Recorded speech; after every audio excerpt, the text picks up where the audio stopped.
Hey guys, welcome back to the channel. Working on our water system here as I need to rebuild both of these Fleck 7000 softener and filter heads. I'm going to focus on the filter head first since it has developed a leak coming from the piston area.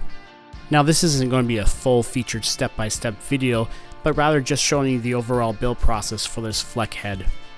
I've gone ahead and taken apart the head here. I'm going to pull out the piston for the first time and take a look at things. The spacers, seals, and piston are all in pretty rough shape. Let's go ahead here and take a closer look. You can see the piston on the right is quite a bit worn out compared to the new piston on the left. Now comparing the shafts between the two pistons, you can see the new piston moves quite freely and the old piston is worn away.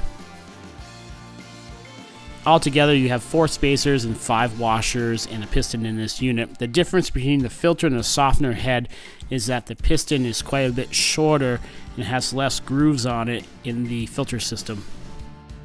Due to the type of water we have at the house here, the inside of this unit is quite sticky and messy. I'm going to go ahead and clean this up so we can add a new rebuild kit, which includes new spacers, washers, and a piston. Putting the new seals and spacers in is not very hard to do. All you have to do is start with a seal and finish up with a spacer. There's 5 seals and 4 spacers, and you have to push them down as far as possible and make sure there's room to put the piston back in. You want to make sure everything makes contact. Most importantly, you want to make sure you're using the right type of sealant here.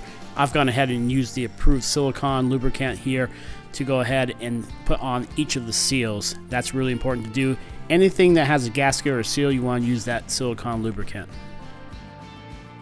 Again, lots of online tutorials and step-by-step videos on rebuilding head kits here.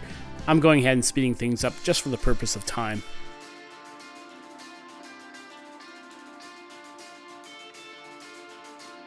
Moving on to changing the media in the filter tank, I'm not going to lie to you guys, it was quite a bit of a difficult job.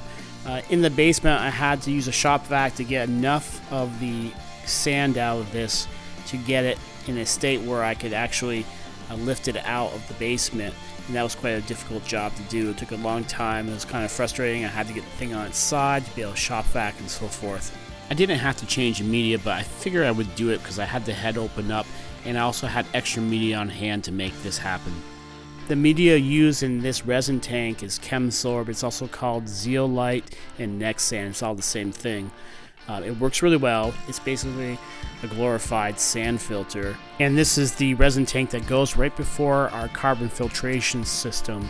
Now I did have a plan here. I used this sacrificial bucket by drilling holes in the bottom. I was going to rinse out the sand to the bucket and go ahead and have a good way of collecting the sand so I could dispose of it. It didn't work out. The thing actually fell off here, as you can see. I have to say that I actually really injured myself really bad in my back. I tried lifting this thing up and shaking the sand out, and it was a complete disaster.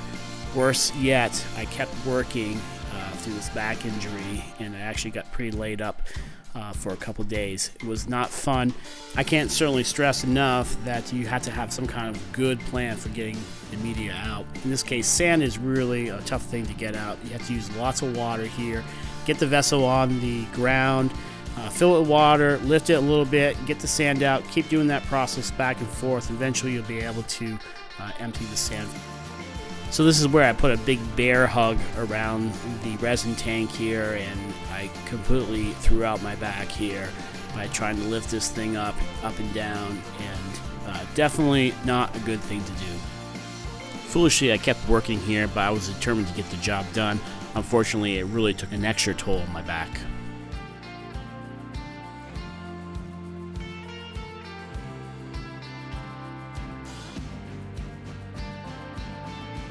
Now a couple days later I did go ahead and add new Chemsorb into the tank.